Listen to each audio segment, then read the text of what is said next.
4 unprotected future first-round picks, a protected future first-round pick, 2 pick swaps, and Shai. Outstanding rookie point guard Shai Gilgeous. Yo, bro, all this for Paul George? Both teams were never healthy, I guess. Kawhi Leonard and Paul George joined the Clippers. Except that one time where they lost to the Nuggets and blew a 3-1 lead. Several NBA championships. But after 5 years, their era with the Clippers is over, with only 1 appearance in the conference finals and just 3 playoff series wins. This is the complete history of the Kawhi and PG-13 era in LA and one of the most disappointing super teams of all time. After Kawhi Leonard won the 2019 title with the Raptors, he became the most sought-after free agent in the NBA. That's crazy, bro. Because he's on the Clippers. The only person he has on that team is a washed-up James Harden. Yo, bro, he should have stayed in Toronto, bro. Because the year that he went to the Clippers in 2020, Toronto was still the second-best team in the East, I'm pretty sure. Even without Kawhi Leonard. Like, and they went to the... Oh, wait, no, they didn't. They lost to the Celtics in the semifinals. That is funny because they probably would have beaten the Celtics. They probably would have went. I don't know if they would have beaten the Lakers that year, but they would have at least went to the. They would have at least went to the finals back-to-back years. That is funny, bro. That is funny because in 2020 the Clippers lost to the Nuggets in the semifinals. I'm pretty sure.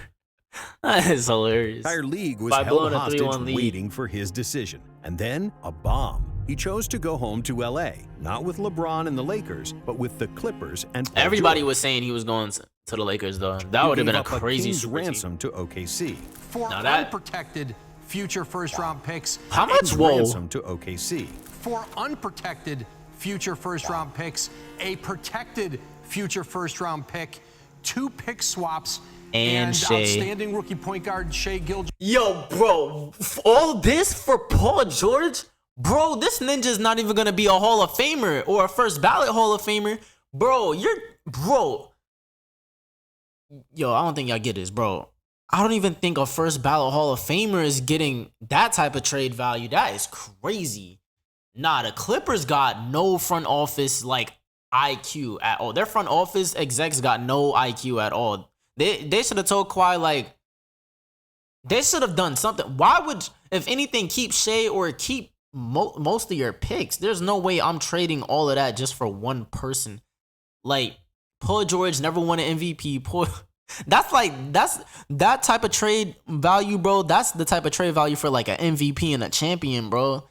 That's not the trade value for somebody that was damn near a second option on OKC, even though he put up, he scored the most points, but you know he was a second option on OKC. And then, or at least the second best player on OKC. Maybe he was the first scoring option, but he wasn't the best player on OKC. And then, I don't know, bro. Y'all acting like they acting like he was Indiana Pacers Paul George. And then when he came back from that injury, like, I think pre-injury, Paul George was on his way to being like superstar with MVPs, possibly a championship. But once that injury came, whether people want to admit it or not, bro, he got worse when he came back. Like, he shot a terrible field goal percentage like the first year he came back, and it was never like the same. So it's like, damn, bro, like, but to give up that is crazy. That's one of the worst trades. That and the Celtics and Brooklyn trade, where Brooklyn traded literally their entire future for 35 and 36-year-old Kevin Garnett and Paul Pierce. And then I think they did it again, right? They traded all of their picks again to get James Harden to Houston, or they traded again to get James Harden, and it didn't work out. And I think they traded D'Angelo Russell and probably somebody else for Kevin Durant to Golden State. So they did it again. That is hilarious. Just Alexander. I think they got the draft capital back. I'm not sure. I don't know. For Paul George. And even though it was a hefty price, it was worth it. Leonard was the Finals MVP and widely considered the best player in the NBA. And George finished the previous season with 28 points and a league-leading 2.2 steals per game, finishing third in the MVP race and third for the Defensive Player of the Year. Two-way wings that can do everything. Third in the MVP race and third for the Defensive Player. Where is Giannis? Al Horford got more defensive votes than Giannis in 2019. That is ridiculous. And being 2.2 steals per game, finishing third in the MVP race and third for the Defensive Player of the Year. Two-way wings that can do everything on the floor is a GM's dream, and the Clippers added two of the best in the league. And on top of adding two superstars in their prime, LA also had a roster full of serviceable role players, and they looked destined to win not one, not two, not three, not four. Nah, I'm not gonna front. 2020, the Clippers were the favorites to win it. Even over LA, even over Milwaukee. They were the favorites to win it in 2020. I'm not even gonna front. Because after Golden State departed, Steph Curry and Kevin Durant were pretty much injured. So it was... I said they departed. After Golden State broke up and Kevin Durant was pretty much going to be injured the rest of the year, so whatever team he was on wasn't going to be contenders, and then Steph Curry had that hand injury early on in that season. So it really was the Clippers as the favorites. Everybody, I remember this, bro. I was on First Take. Every day on First Take, everybody was like, they were saying the Clippers were gonna win. So they right. The Clippers were definitely the favorites. but multiple and NBA they had a titles. crazy However, crazy bench. That it wasn't even the fact that they had Kawhi and Paul George. It's because their bench was so good on top of adding those two players, because that same team went 6 games with Golden State in 2019, the year prior, and the only thing they did was give up Shea, who was a rookie, so he probably didn't even play that much in the playoffs, or maybe he did, I don't know, but he was a rookie, and they were able to keep like most of their bench, so that was crazy. So when the 2019-2020 season started, if I can be honest, the only thing that really fluffed them up was that blown 3-1 lead, and then just injuries after that. Every year, just Kawhi's injured. And then 2022, I think, every year Kawhi's injured. And then I think, 2024 or 2023, both of them are injured. In 2024, or 2023, I think Kawhi's injured in the first round. And then I think 2024, Paul George and Kawhi are both injured. It's just ridiculous how much Kawhi Leonard was just injured after 2020. 2020 was actually their healthiest season together, and they ended up blowing a 3-1 lead to Denver. And then after that, Kawhi Leonard is just 2021. He gets injured. It's just Paul George. 2022, I think Kawhi Leonard is definitely injured again, and they lose to Dallas, I think, in the first round. 2023. Kawhi's injured again, and then 2024, Paul George and Kawhi are injured. So first problem. That's what I'm saying. As far as Philly goes, like, you don't know if Paul George is going to be healthy or not. And to arise, the Clippers' locker room was poisoned by poor team chemistry, and it all started with their superstars. Kawhi and PG had their own bodyguards and personal trainers. I don't remember that. I remember in 2020 when they first assembled, they were literally second behind the Lakers in the standings. So they had a really pretty good regular season, because the Lakers, I think 2020 was the COVID year, so they didn't have that many games to play. They were right behind the Lakers. The Lakers won 52 games that season in a COVID year. So, or maybe not 52, but definitely 50 plus, and the Clippers were right behind them. So they picked and chose when they wanted to play and when to sit out games, regulated their minutes, canceled training sessions, and had their own spaces in the dressing room, separated from the rest of the team. Leonard was allowed to live in San Diego and commute from there, which often made him late for team flights. He and George typically didn't speak to the media at least 45 minutes after games, which meant their teammates handled media obligations did not know any of this. for longer. I'm not gonna lie. I wasn't really paying attention to them. They were like that. I didn't supposed really to care. lead by example, and instead, it felt like they were doing the least amount of work possible just to get by. However, with all the talent on the team, these chemistry problems were masked by good results. The Clippers had the second best offense and the 5th best defense in the NBA. And after the All-Star break, they had a 6-game win streak. But then the pandemic hit. This is the last night of NBA games for the foreseeable future. Turn shipping. Yo, they made it sound like it was the end advantage. of the world with COVID, bro. They really did make it sound like it was the end of the world. Bro, you saw the way he said it? He said, this is the last NBA game for the foreseeable future.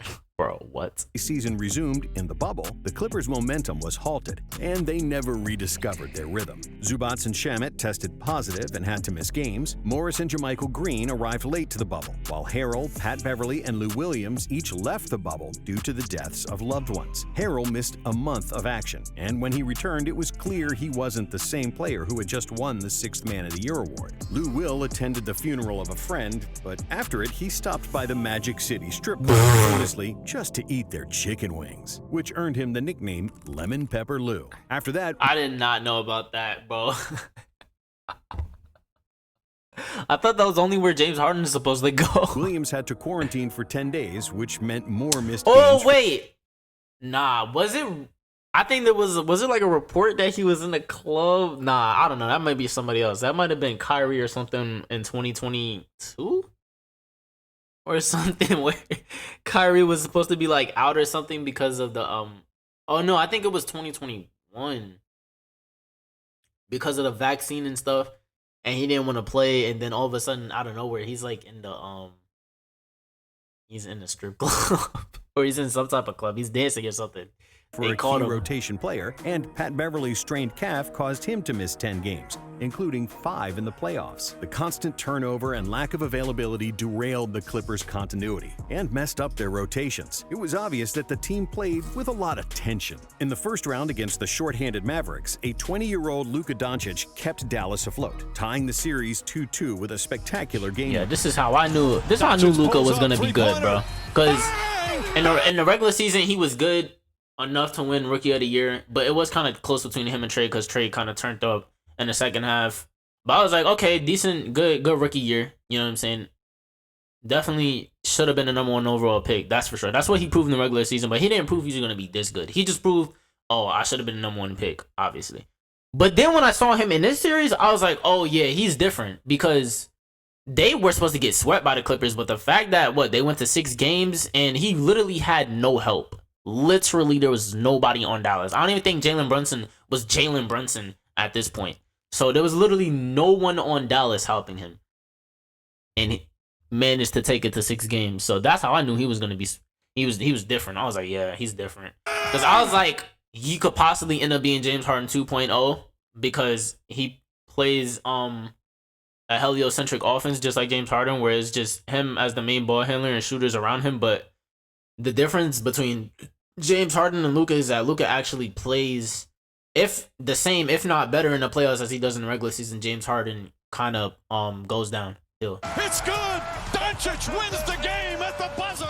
However, without the injured Porzingis and a poor perimeter defense, Luka couldn't do it all by himself, and the Clippers advanced. In the second round against the Nuggets, it looked like the Clips finally found their stride, as they held a 3-1 series lead after 4 games. But then, abomination. In Game 5, the Clippers had a 15-point lead at the half, only to squander it all. That is and lose the crazy, game in the bro. clutch. In Game 6, LA had a 16-point lead at the half. Wow. But they fell apart even more terribly in the second. That is as Denver outscored them crazy. 64 to Bro, this is 35 giving in me the last 2 quarters. this is giving me Boston in 2020. This is exactly, it's funny because this is exactly what was happening on the other coast, on the other side of the coast. Like, this is exactly what was happening on the other on the East Coast with Boston, where in the Miami series they were up double digits by halftime in games 1 and games 2, and they blew it, and they went in a 2-hole deficit, and it was over. And I knew it was over when Bam blocked Jason Tatum's dunk. I don't think a lot of people remember that. You have to be a Celtics fan to remember that heartbreaking play, but Bam blocked Jason Tatum's dunk, and I pretty much sealed the deal for, I think, Game 2. And it was over. Like, I think it went to, 6 games? It was over. And we had Kemba. Kemba played so well that playoff, bro. I don't care what anybody says. He played so well. He was setting people up. Bro, we had no Al Horford. We was playing with Daniel Tice as our starting center. Like, what can Kemba really do? So, if we would have had Al Horford in 2020, then we should have gotten to the finals, I think. But, we didn't have Al Horford in 2020 for some reason. But you see what Al Horford does, because ever since he's been back, they've been doing nothing but winning, really. With George and Leonard shooting 6 for 21 from the field. This is Game 7, right? 2 games in a row where they have squandered Nah. 16 Game 7 point was leads. terrible. And then in Game 7, the Clippers again had a halftime lead. But once again, they were MIA in the deciding moments, playing with no sense of urgency and looking like they didn't even want to be on the court. PG shot 4 of 16 in the game. Playoff P, and he hit the side of the backboard with 6 for 22 shooting. Together, he hit they the side of the scored only backboard. 24 points with the season on the line. And in the end, Denver convincingly won the game by 15 points. George, who had given himself Look the at this. nickname Clink. Playoff P, was mocked Looking like me at the Way park. Off P. Way off P summed up the Clippers. What you say? Way off P? Hopes in one shot. I thought it was the main player Pandemic blamed P. for the loss. However, Way an even Off bigger P is reason for the crazy. fiasco was Doc Rivers, Pandemic who became P the is first coach in crazy. NBA history to fumble 3-3-1 leads in his career due to his inability to make proper adjustments and create better spacing with smaller lineups. He got fired. Skip, someone had to pay for this. This was You know what's funny? He said, oh, wait. Nah, they never had a 3-1 lead in Philly. Wait. No, they didn't. But the fact that they lost to Atlanta in 2020, the next year was terrible, bro. failure.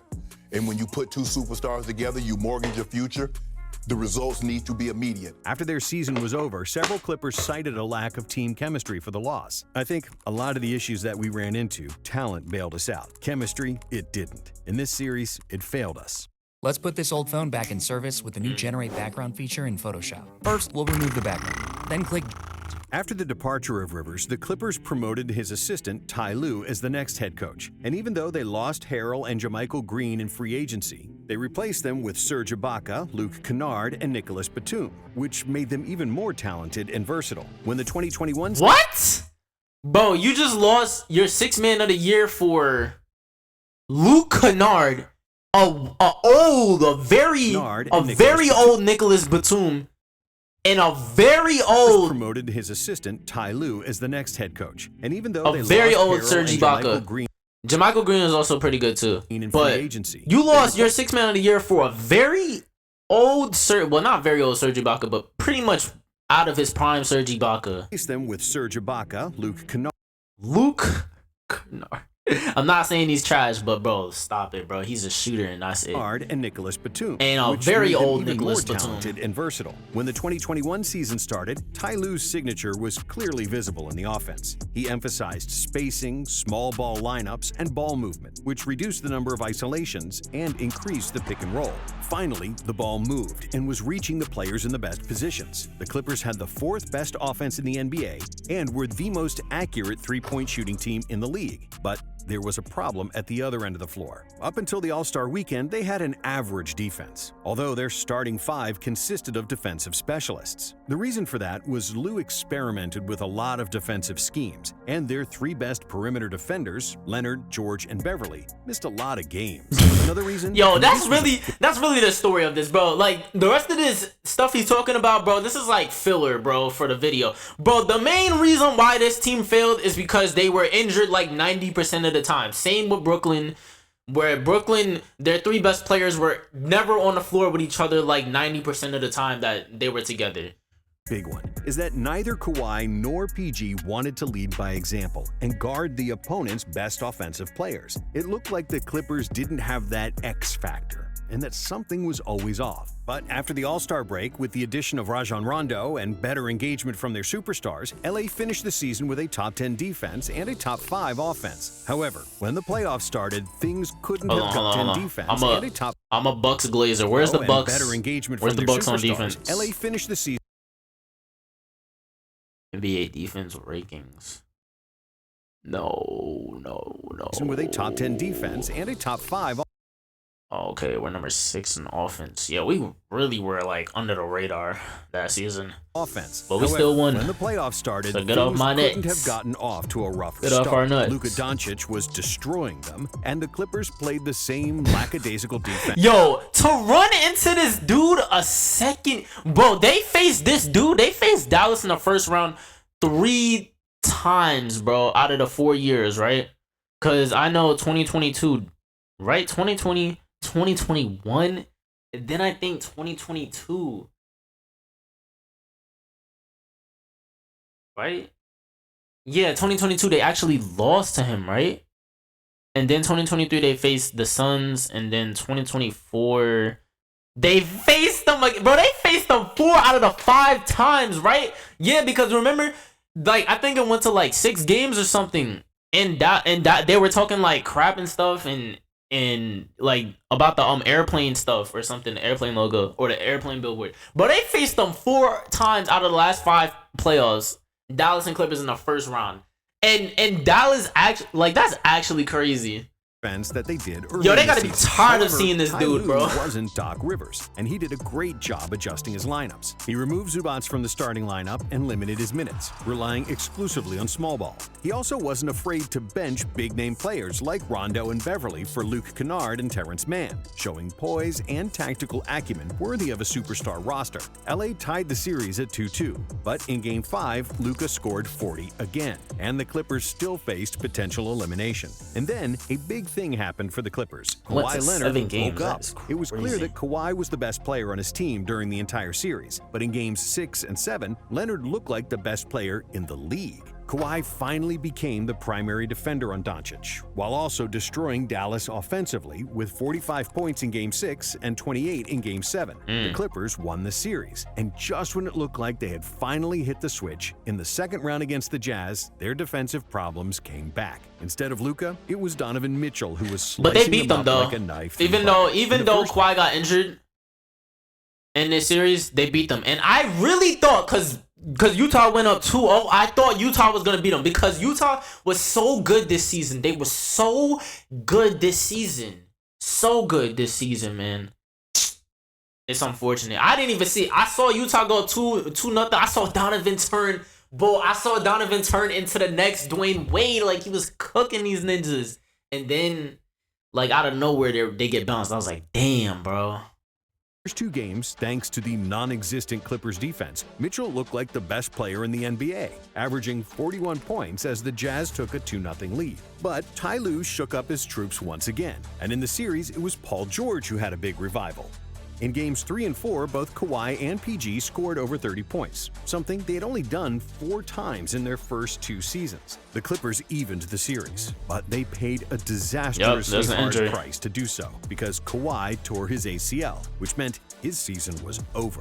But thanks to George's 37 points in Game 5 and Terrence Mann's career-high 39 points in Game 6, LA still managed to win the series and advance to the conference finals, which was their first time reaching That's the crazy. West Utah Finals was in the their best team in 51-year the league, franchise too. history. However, without Dang. Kawhi, the Clippers had no chance against the Suns, who defeated them 4-2 and advanced to the finals. This was supposed to be their year, and if Kawhi didn't get hurt, the Clippers looked ready to go all the way. And then, in 2022, Kawhi was nursing his knee injury and was ruled out for the season, while PG battled injury problems of his own. Oh, I don't think playing they just even made the 31 playoffs. games. Without their 2 best players, the Clippers still had a positive record, securing the 8th seed, which used to guarantee you a spot in the playoffs. But because there was now a play-in tournament, LA still had to win 1 more game to make the postseason. And even though they were Oh, close, the this is the infant. Oh my God. lost to- Oh, so it's only 3 out of 5 seasons that they faced Dallas in the first round. Bro, this was the infamous. This was the infamous game, bro. Or I said infamous. This was the famous game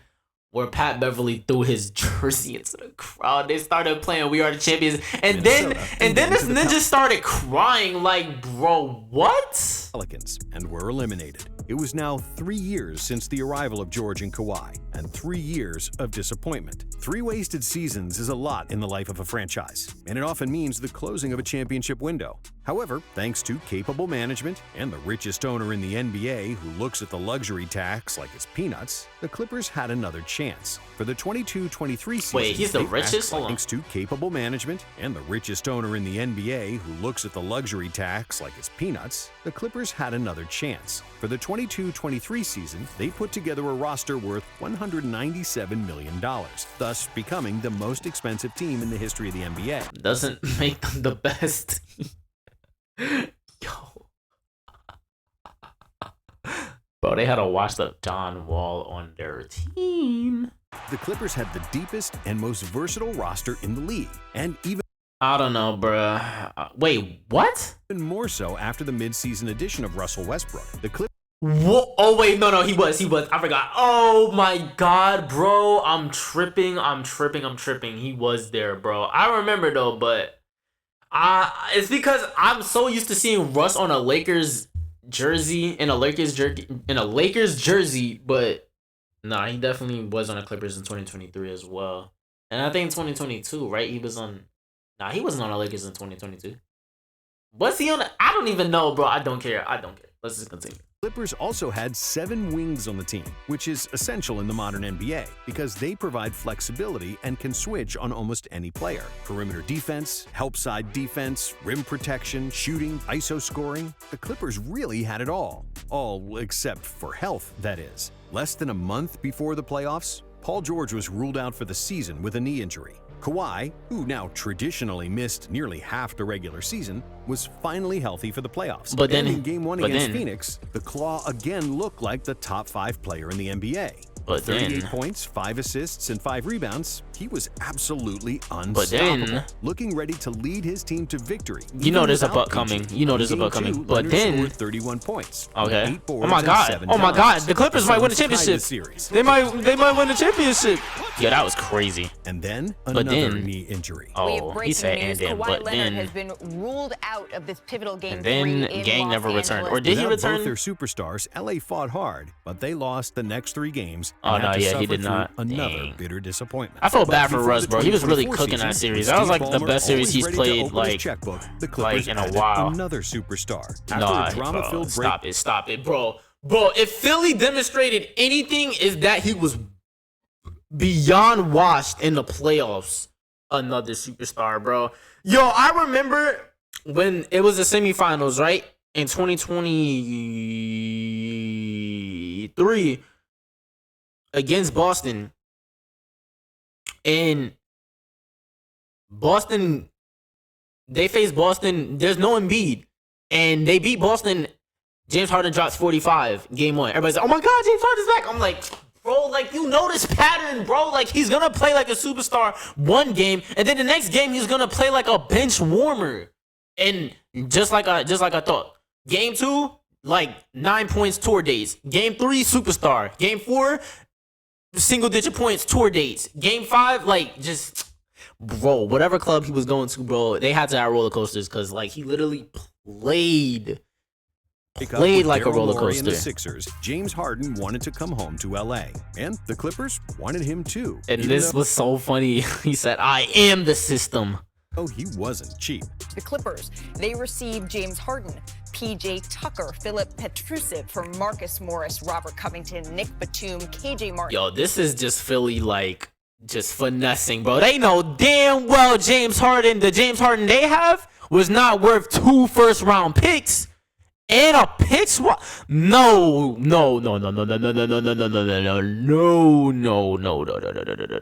They know damn well he was not worth these 2 first-round picks. And then on top of this, 4 other players, bro.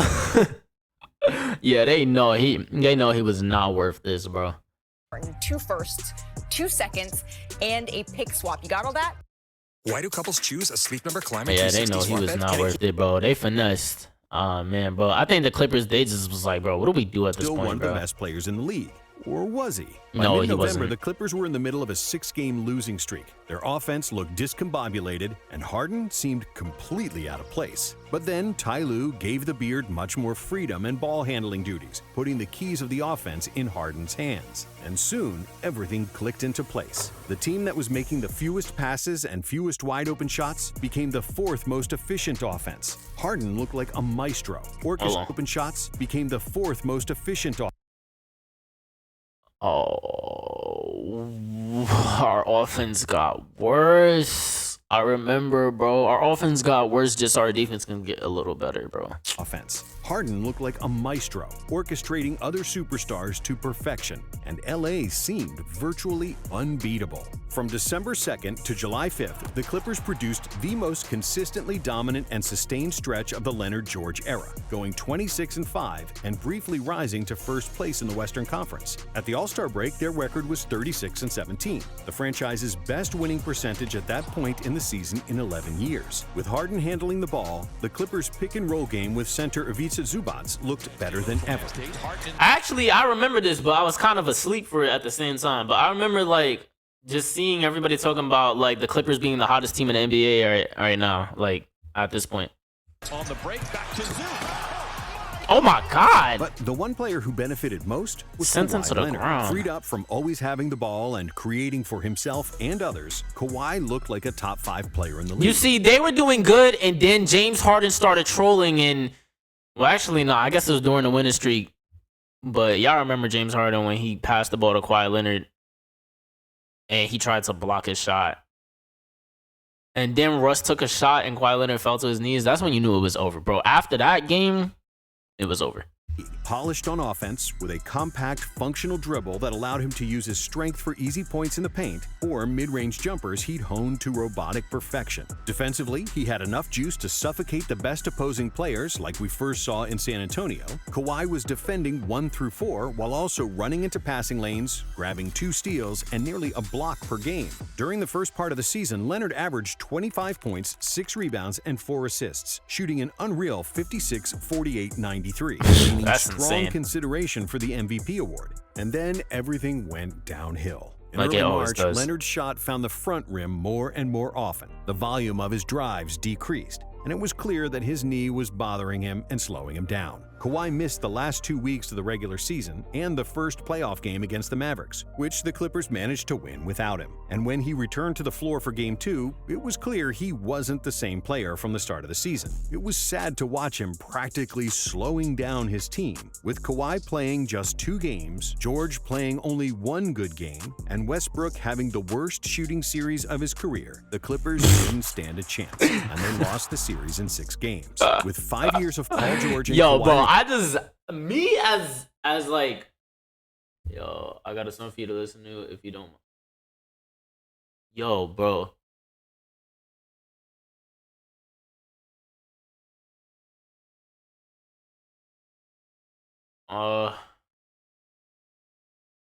Trying to figure out something. Hold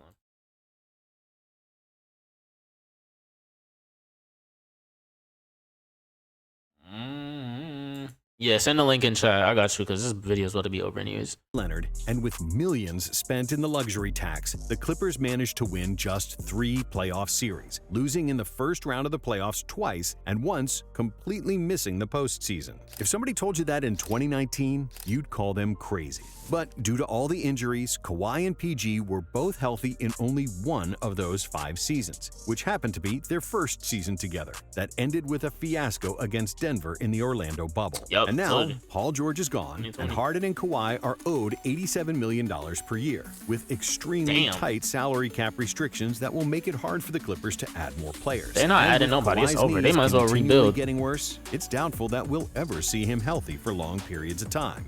That likely means that the Clippers championship window is closed. Thanks for watching Nonstop. If you like this one, Oh.